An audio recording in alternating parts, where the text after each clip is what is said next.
you, Bill. Today's speaker is CU Boulder History Professor Paul Sutter. He holds the title of Teaching Professor of Distinction.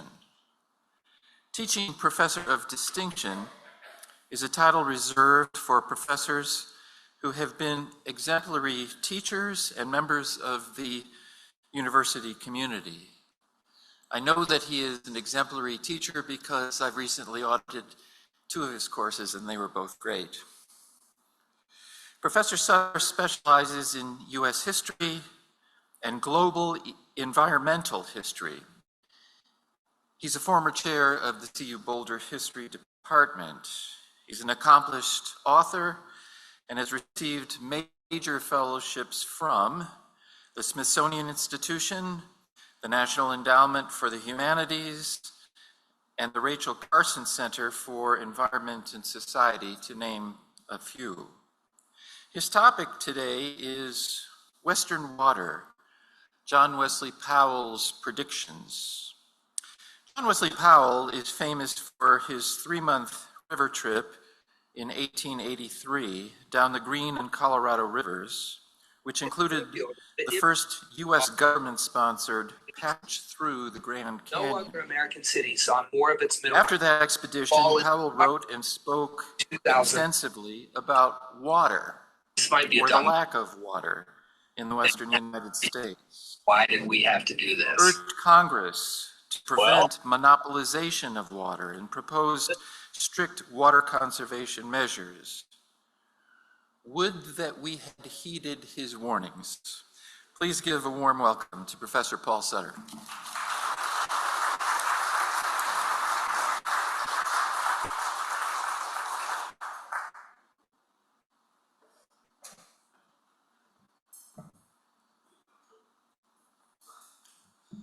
All right, it's a real pleasure to be here. Thank you to David for inviting me. Can everyone hear me okay out there? A little louder. I'll stand a little closer and see if that works. So let me begin with a couple of important caveats. First of all, I'm a historian. I'm not an expert on Western water law or Western water policy. Keep that in mind when we hit Q&A. And the second is I want to say that this is not an area of my research expertise. Though I will say that I am the student of the preeminent scholar of John Wesley Powell, Donald Worster, whose book, A River Running West, is, I think, the definitive biography. I'd also recommend to you, of course, Wallace Stegner's famous book, Beyond the 100th Meridian.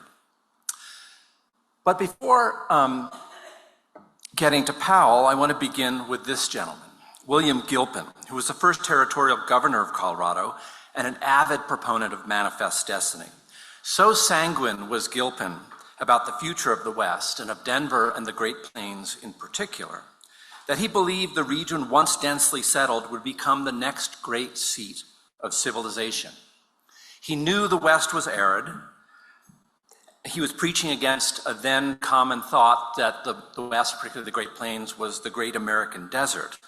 But he was also a strong proponent of a belief that rain follows the plow, that human improvements of the region's environment would transform its climate in ways that would accommodate dense settlement. He was one of many of the mid-19th century boosters who promised great things for the West and who dismissed the region's environmental limitations and environmental realities. He embodies the tide against which John Wesley Powell would swim. I also want to mention the Homestead Act of 1862, passed a year after Gilpin became territorial governor of Colorado. It was not only a concrete expression of the free soil ideology that animated the new Republican Party, and of course was passed through a Congress that lacked any Southern representation, but it was also an extension of the agrarian vision of Thomas Jefferson. His idea that dense settlement of the West by yeoman farmers would cement America's democratic promise. Jefferson's agrarian vision became lodged in federal policy with 2 important acts of the late 18th century, the Land Ordinance of 1785 and the Northwest Ordinance of 1787, the 2 acts that created the gridded system, the gridded approach to surveying and settling the American West. And the Homestead Act, of course, would follow that same gridded logic, a logic that, again, paid very little attention to the land's environmental realities. Now, one might read the Homestead Act with its provision of free land as an incredibly generous and democratic gesture. But there was also, I want to suggest, a whiff of desperation to it. For Congress knew that it would take extra incentives to get settlers out onto the arid and treeless Great Plains in particular. In the second half of the 19th century then, with boosters like Gilpin in the saddle, the US was bent on a vision of Western conquest, settlement, and economic development. And to speak against such visions was not a popular move. Which brings us to the unpopular Powell. Powell was born in New York State of immigrant parents from England. His childhood was peripatetic as his family moved ever west in search of better opportunities, farming opportunities in particular. He came of age in Illinois. He was in charge of his family farm before he was a teenager, so he knew the difficulty of farming, even in a more humid region. And he later tried, but never succeeded at getting a college degree. He fought on the side of the Union. His family was fiercely anti-slavery, and he famously lost an arm at the Battle of Shiloh as a result of a bullet wound, his right arm. He then stumbled into a career as a professor and Western explorer, back when you could be a professor without a college degree. Initially, he did an exploratory trip to Colorado in 1867, when, among other achievements, he was part of the first documented party to reach the top of Long's Peak. And then most famously, in fact, in 1869, a little earlier than David mentioned, he and a party successfully ran the length of the Green and the Colorado rivers from Green River, Wyoming, to just below the Grand Canyon in what is now Lake Mead. He then, a couple of years later, with another party, conducted a sort of a second descent of the Colorado, not quite as thorough and in multiple parts, but also did much more exploration of the Colorado River Plateau during that period as well. The Colorado Plateau was one of the few remaining blank spots on the map at this point, and Powell and his men helped fill it in. He would later amalgamate those adventures in 1875's report, I should point it that way, of the exploration of the Colorado River of the West and its tributaries. This was based on a bunch of articles he wrote for Scribner's magazine on his adventures in the Colorado. And a couple of decades later, that report, which initially didn't get very much traction, would be republished in the version you see here in 1895, and eventually would become the sort of source of his great fame, which would grow after his death and would be particularly important after World War II, when the canyon country of the American West became a major source of environmental concern. With Powell, I always like to show this famous photograph of the boat that he sat in with, of course, a chair nailed to the boat to keep him in it. I feel like I have a memory of a replica being at this visitor center in the Grand Canyon. But imagine this guy, I mean, this descent was incredibly difficult, and he did it with one arm, all right? Now, after his various Western explorations, Powell went on to a distinguished career in government, serving as the second director of the U.S. Geological Survey from 1881 to 1894. He helped, in fact, create the Geological Survey. And moreover, in his travels around the American West, Powell also developed an unparalleled expertise in the study of Native American languages and cultures. And he also served concurrently as the director of the Smithsonian's Bureau of Ethnology from 1879 until his death in 1902. In the late 19th century, then, few white Americans knew the West, its lands, and its indigenous peoples, as well as Powell did. For our purposes today, however, Powell's most important achievement came in offering a bold vision for settling the West, one that was critical of the traditional homesteading system, and insisted that land beyond the 100th meridian, that is the point across the Great Plains from north to south at which rainfall falls below 20 inches a year on average, that that portion of the West could not be settled by traditional homesteading methods and with traditional agriculture. Powell's work on this vision was powerfully shaped by the climate research that had been a core part of the Smithsonian Institution's agenda since its founding in 1846. And this is a particularly important map by a man named Charles Schott. And you can just see here, basically all the white out here represents that portion of the West that got less than 20 inches of rain. So the vast majority of the region, and this really stuck in Powell's mind at a point in the 19th century where climate science was something of a new thing. In most of the arid West, he said traditional homesteading wouldn't work. Most 160-acre quarter sections in the West would not have the water needed to farm them, all right? And without that water, the land wouldn't be valuable. Most valuable lands thus would be the few sections that had water and river frontage, but such access threatened to monopolize water in the hands of the few rather than making it available to the many. That was his really big concern. And so Powell published this important report in 1878 called the Report on the Lands of the Arid Regions of the United States. And this is where his vision was first fully laid out. Powell was big into what he called land classification. He thought the lands of the West ought to be classified into particular kinds of lands for particular kinds of economic uses. And in this report, I want to particularly focus on 4 types of land that he talked about. The first and most important were irrigable lands, all right, which would only be a very small portion of the West. For these lands, Powell thought that 80 acres were sufficient for people settling on them, because irrigated acreage would be much more productive than non-irrigated acreage. He argued for a systematic survey to determine which lands in the arid West were best for irrigation, and then he insisted that water rights be attached to and go with those lands to prevent developers from monopolizing water. I'm not going to talk at great length today about the doctrine of prior appropriation, but as many of you likely know, in the West, water is owned by the people who first use it, and that became a real problem in Powell's mind, and you'll see some of his thinking shaped by that. But the catch in Powell's plan and his vision was that he saw probably less than 5% of the arid West as potentially irrigable. In other words, 95% of this region was not going to be irrigable, was not going to be farmed in a traditional sense. So a second land classification in the West was what he called pasture lands or pasturage farms.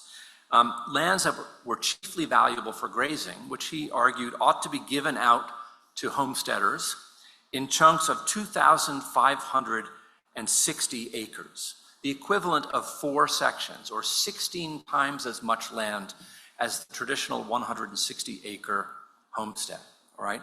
The logic here being ranchers in the arid West would need that much land for livestock to support a family, all right? The third and fourth types of land he talked about were timberlands, which he thought ought to be communally managed for the watershed protection they provided for local timber needs and potentially for larger timber markets as well. I like to see and hear the kernel of the idea of the forest reserves or the national forests, as they would later be known. And the fourth classification was mineral or coal lands, lands that would be chiefly valuable for their mineral content. Now, linking this whole system together of land classification and land settlement and land use would be cooperative communities whose members would come together to manage these natural resources, and particularly water, for the larger common good. And his models in thinking about this vision of land settlement were mostly the Mormons, who he had spent a lot of time among in his travels across the Colorado Plateau, and Hispano farmers in New Mexico, whose acequias system of irrigation he admired. Right? He was mostly worried that wealthy capitalists would monopolize water resources under the doctrine of prior appropriation in the West, which would stunt the democratic development and settlement of the region. And of course, key to this cooperative community vision was communities coming together to build the irrigation works and to aggregate the capital necessary to build the irrigation works that he envisioned. He mostly saw maybe 9 or 10 families coming together. The irrigation works he imagined were fairly small scale, but he thought no individual could do this and we ought not to rely upon larger corporations to do it. Finally, he envisioned that the political boundaries in the arid West would be defined by the region's major watersheds, making water the defining feature of the region's political geography, and believing that water should stay in the watersheds where it fell. All right? He was against watershed diversions. Okay? So this sort of summarized his vision, this notion of land planning, of making sure we're surveying and identifying which lands would serve which purposes in the West prior to settlement.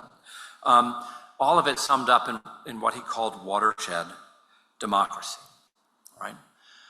It's a bold vision. I'd be happy to talk about my particular assessment of this vision and whether it would have or wouldn't have been successful. I'm not entirely sure it would have been. But I think it's particularly important that Powell was getting Westerners to face environmental realities in the region, and that's the real big takeaway today. So why was Powell's vision rejected? And it was rejected. Well, I think there are a couple of reasons why. First, for many, and despite Powell's efforts to square democratic access with environmental realities, the idea that far fewer people could settle the West than in the humid Midwest and East just rankled many, was anathema to many in the West. The provision for pasturage farms was particularly concerning, as many Americans saw these large acreages as undemocratic giveaways, lands that would create wealthy ranching estates. They just didn't understand the implications of aridity in this landscape. And I think it's also fair to note that many people saw ranching as sort of an intermediary stage in the development of settlement. That is, ranching would necessarily give way to farming, to settled farming, and eventually towns and cities. And so to have a huge portion of the West remain simply in ranch lands in the minds of many was to have it remain in a stunted stage of development. For others, perhaps not surprisingly, the cooperative approach and insistence on federal scientific planning was too much for them.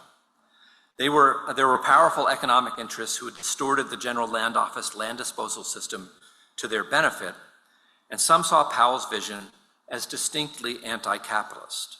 They saw too much government involvement, and they wanted to stick with a federal land system that, for the most part, put public lands in private hands as quickly as possible.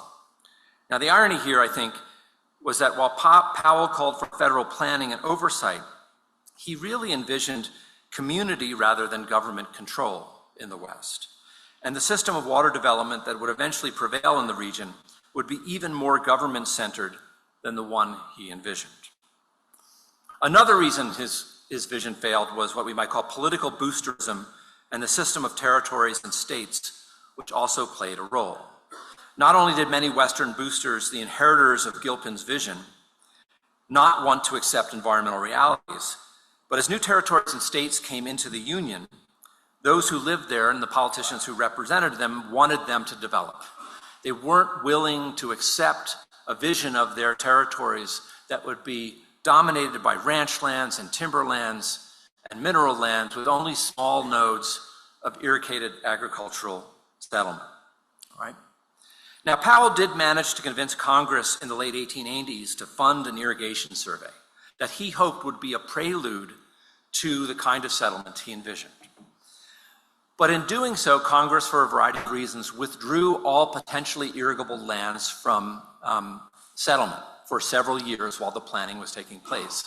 And many powerful politicians and many people who were hoping to get the last best lands near sources of water in the West chafed against this restriction. And so eventually the survey was killed, and Powell's vision of the West went with it. In short, Powell's plan, based on a thoughtful recognition of the environmental limitations of the West, was seen as undemocratic by some, too communitarian by others, and as consigning large portions of the West to a perpetual state of underdevelopment. It was also eventually rejected in favor of a more technological model that aimed initially to salvage the small homestead in an arid landscape. So what happened instead? Well, here I'll just give you a little bit of a teaser before taking questions. In 1902, Congress passed the Reclamation Act, the very year that Powell died. Exquisite timing. The bill created a reclamation service, later known as the Bureau of Reclamation, a federal conservation bureau that promised to deliver water to the arid West and perpetuate the homesteading ideal. Now, this was not entirely out of keeping with Powell's vision. The idea of reclamation itself, I think, is an interesting one and one worth packing. To seek to, quote unquote, reclaim the lands of the arid West is to somehow imply that aridity had stolen these lands from productive human use and that they needed to be taken back, right? Reclaimed. I think there's some powerful religious logic to this idea that we ought to recognize as well. For many, then, reclamation was a kind of divine plan. The act set up a reclamation fund into which the government put money from the sale of public lands, and those monies were to go to funding the creation of irrigation works in specific irrigation districts. And once those irrigation works were created, then farmers were supposed to pay fees for the water that was delivered to them, and those fees would go back into the reclamation fund, and the reclamation fund would then theoretically begin funding the next reclamation projects ad infinitum around the West. The idea then was that this reclamation fund was to be self-supporting. But during the first 2 decades of its existence, the Bureau of Reclamation got off to an unspectacular start. By 1924, there were about a little more than 24 projects up and running.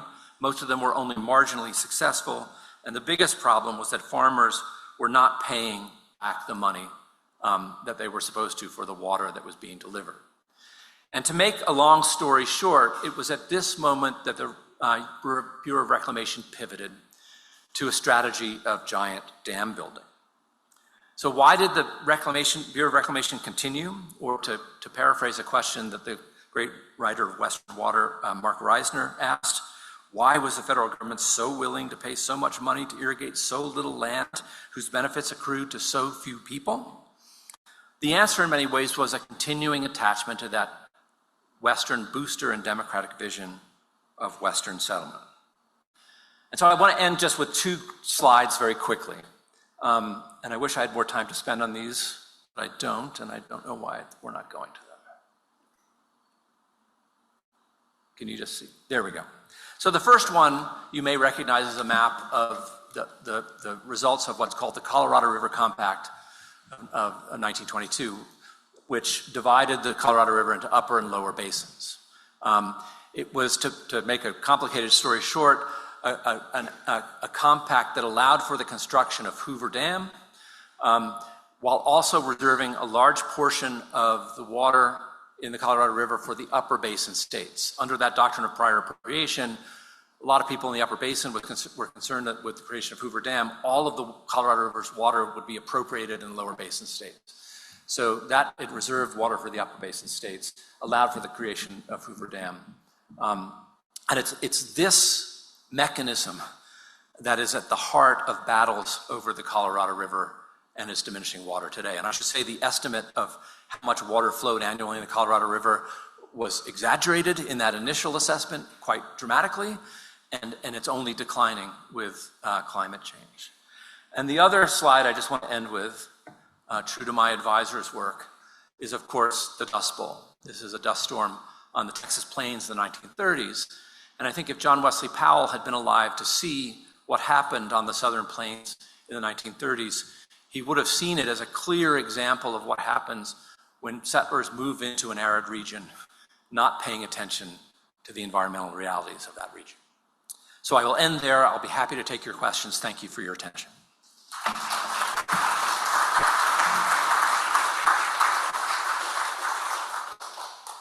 I think someone has a mic who will come around. Yep.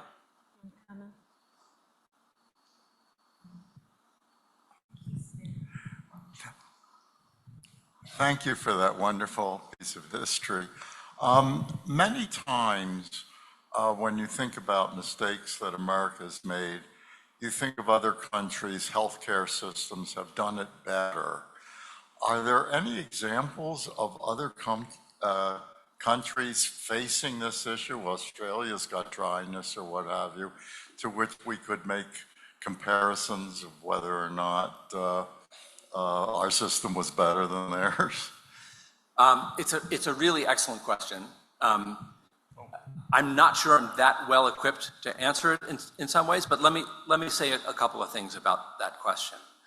I'm sure there are, and I'm sure one of the keys of finding that is to look at smaller scales of water development.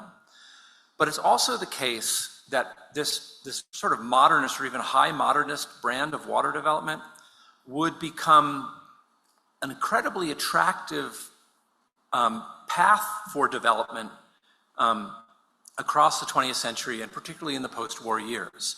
So one of the fascinating things about the Bureau of Reclamation, for instance, is that you see a kind of diaspora of Bureau of Reclamation officials all over the world. Elwood Mead goes to Australia, for instance, or folks going to the Middle East to help these folks develop their water resources. So to a great degree, the American way of doing things becomes a global way of doing things. And then, of course, after World War II, in non-aligned countries like Egypt and India, Nasser and Nehru become great advocates of building giant dams. The Aswan Dam in Egypt, big dam. I mean, Nehru called dams the temples of modern India. All right. So in many other parts of the world, this vision of development, even the United States goes into this place called the Helmand Valley in Afghanistan and started developing water resources after World War II. So I'm sure there are. None come to mind immediately, but I think it's countered by the extent to which this vision, the vision that resulted when Powell's vision didn't come to fruition, spread around the world as a model for development. And we're really coming to terms with some of the damages that's done. And of course, China is another great example of that, particularly with the Three Gorges Dam and things like that. It's an excellent question. We have a question online. Hey, thank you so much for talking to us. I'm in Wyoming, and I'm sitting 100 yards from the Shoshone National Forest, and we're in a drought. We worry not just about water and watershed here all the time. I'm just wondering if Powell had an opinion about how water and fire can reshape this entire Western landscape. I'm going to just have to punt on that, because as I said at the beginning, I'm a historian. There are probably people in the room that are more equipped than I. I mean, one of the questions I do wonder about, and maybe this is where you're going, is like what would the landscape have looked like if Powell's vision had been realized? And actually, in some ways, before being asked to give this talk, I'd never really fully thought through that question. So my ideas on this are still fairly half-baked.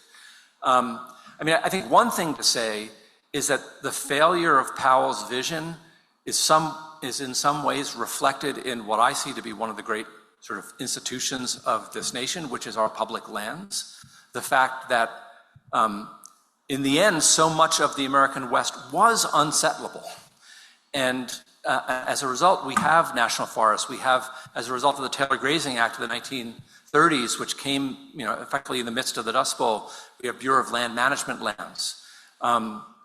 And so I wonder if more of the West would have been settled under Powell's vision than eventually was settled, it's an interesting question to think about. It would have been settled at a much smaller scale, though, and of course, Powell was writing just before some really profound transformations in American agriculture. Mechanization of agriculture, much larger scale agriculture and things like that. So whether the changes in how the West was settled might have manifested themselves in, for instance, different fire regimes is also a really interesting question as we face an uncertain future in terms of changing fire ecologies. Thanks for the talk, Paul. Yeah. I'm just curious, from your time studying this, do you sort of have a view as to how this should have gone? Do you think that Powell's vision was a stronger vision than the one that we ultimately landed on? And maybe you could just kind of speak, having studied it, to your thoughts. Yeah, so again, it's a true answer would be a whole class, maybe. I do think this is well after Powell's death, but that the pivot to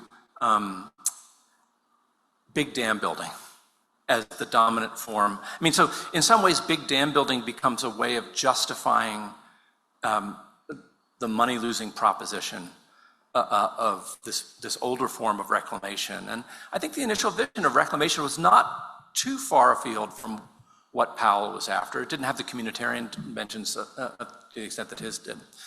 But dam building on that scale partook of a kind of worship of heroic engineering. I mean, these became temples of modern America as well. And they also created a kind of, what other scholars have called a kind of bureaucratic momentum. That is, when one congressional district gets a big dam and the water resources that come with it, other districts want to get big dams and maybe the water, or at least the jobs that come with it. And so over the course of the 20th century, we went on a dam building spree that certainly had benefits. I tend to follow Mark Reisner's view on this, that the earlier dams were more defensible than the later dams, and I think there were some truly indefensible dams, and now we're at a moment where we're starting to think about and in fact act on dam removal in some places. But I think in some ways it was that pivot where we kind of went astray. Now, obviously, part of that pivot was increasing hydropower, and all of a sudden at this moment with climate change, that's looking like a good thing. And so, after World War II, when the environmental movement arose, in part in reaction to this binge of dam building in the arid West, they weren't thinking quite in those terms, so there certainly are some benefits. And I'm not sure if we'd see the kind of urban development we've seen in the West without that giant dam building. But in economic terms, I don't think it's made a lot of sense. It certainly has had major environmental implications. And one wonders if we had done sort of smaller scale development, whether that would have been what we would today call more sustainable. My colleague, Patty Limerick. Hi, Patty. Two questions, short, about irony, I guess. So is John Wesley Powell somewhere getting the last laugh because of the dropping levels in Lake Powell? Is that a sort of... getting less what? I'm sorry. Getting the last laugh? Oh, the last laugh. So that's the first question. The second one is the problem that environmentalist admiration for Powell might require some omissions. So he is kind of St. Powell of the environmentalists. And he did think that all the streams should be de-watered and the water put to use. So is there a reason to say you might want to cut back on the sanctity admiration that many people feel towards him? Because de-watered streams, that's not so popular. And yeah. So, okay, that's all. No, those are both excellent points. And right before the talk, I had to quickly drop from 25 to 20 minutes. And one of the sentences I omitted was a really important assessment of Powell, which is this. Powell was pro-Western settlement, right? He was not an opponent of Western settlement. And given the fact that he was in many ways one of the premier experts on indigenous Americans, he was also not particularly sensitive to or sympathetic to their plight in the West. And there's, of course, a whole other story to be told here about indigenous peoples and Western waters. So, he wanted the West to be developed, and as Patty suggests, he wanted water to come out of those rivers and onto lands, and he wanted to maximize the irrigable acreage of the West. So is he, his ascension to sainthood, I think, has a lot to do with the post-war environmental movement, when his book, the exploration book, became really popular. In some ways, he's the prototype of whitewater rafting. He's the one who sort of modeled it for the rest of us. It wasn't particularly recreational or fun for him, but we made it thus with improved technologies. And I think it was really the attempts to protect the arid land wilderness areas of the West, particularly the Colorado Plateau, that made him into an environmental saint. Whether he's having the last laugh, I mean, of course, one of the dams that was built that environmentalists most rued was Glen Canyon Dam as a result of this project, the Colorado River Storage Project for World War II. Coloradans remember that one of the planned dams was going to be within the Dinosaur National Monument, and that was, of course, a great victory for environmentalists to keep the Echo Park Dam out of that bill. But then the Glen Canyon Dam was built, and it was a kind of indignity to name the lake that backed up behind it after John Wesley Powell. I tell my students he's turning in his grave. So yeah, I mean, it may well be that the sort of reemergence of Lake Powell that's happening that is exciting some environmentalists, and as we get closer to what's called dead pool, concerning a lot of other people. I mean, dead pool is the point at which that dam can no longer produce hydroelectricity, and we're not far away from that. Powell may be having a bit of a last laugh on us. We have time for one more question. Not noticing that Patricia Limerick, your colleague, was here, Paul, but wondering if with the Center for the American West and for our history department at CU and other academics in our Front Range, are you called upon by state government and by county governments? We know that the legal system is, and that engineers are called upon. Are historians called upon in this development? I don't think nearly as much as they should be. I'm obviously biased. I mean, Patty has done amazing work in what she calls applied history, and that is effectively insisting that history matters to these debates. I mean, these debates are all rooted in history, and we can't really solve these problems until we have a sense of the historical reasons why we got into these messes in the first place. I will say on the positive side, one of my recent, or not so recent at this point, PhD students is now working for Trout Unlimited. She wrote a dissertation on the history of Colorado River water development, and is now doing water policy. And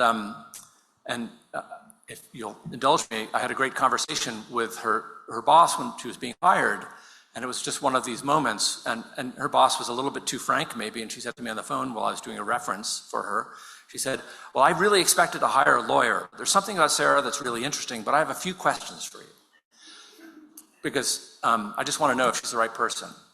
And is she a good writer? Well, she just wrote this 300-page thing. Yes, she's a good writer. Can she work independently? Well, she just did a 2-year dissertation. Yes. And so it was all these questions that really sort of laid out like the skill set that historians have that this person just couldn't see, right? And so I think it's also, and has been, and we're getting better at it, incumbent upon us historians to point out the ways in which history is really valuable to solving the problems we face in the world. So thank you for that question. And thank you. Dr. Sutter, as you were informed, Rotary gets the last word, and I've been chosen to give the last word today. And I'm humbled in the presence of Patty Limerick and yourself, who have much, much more knowledge about water in the West. Mine comes from being a river runner. I've run trips, dozens of trips down the Colorado and its various tributaries. And we usually, while we're making dinner, sit around and read a portion of Powell's book about the section that we happened to run that day. As an aside, usually after dinner and a few beers, we pull out another Western theorist named Edward Abbey and read Desert Solitaire or Zen in the Art of Motorcycle Repair. I happen to like his book on the Glen Canyon Dam called The Monkey Wrench Gang. And I was going to wear my Hieroglyphs t-shirt today, but since the Rotary doesn't particularly like political statements, I left it at home. Another reason perhaps I was chosen is because my wife and I are members of the Chute Mutual Water Association, which owns Big Thompson Water, Big T Water shares, and are now dealing with the effects of the current drought. I will say also as an aside that I don't mind because I don't have to get up in the middle of the night and water and change the dams in our pasture. But we're all suffering from the kinds of issues that Powell saw. Whether his solutions were the right ones or not, who knows, but he saw the problems. And we appreciate you coming today and telling that story so that we can see that this is not something that just came up last year, but it's been something that's been going for years. And another aspect of what Rotary does, and has been doing for years, is fighting the battle to end polio. And so in your honor, we are donating 100 doses of Polio Plus, or polio vaccine, to that effort, and hope that we can get there sooner than Powell made it at the end of his journey. Thank you. Thank you very much. I want to add one quick thing. This fall, for the first time, I'm teaching a history of medicine and public health that will have a full week on polio. So this is particularly meaningful to me. Thank you very much.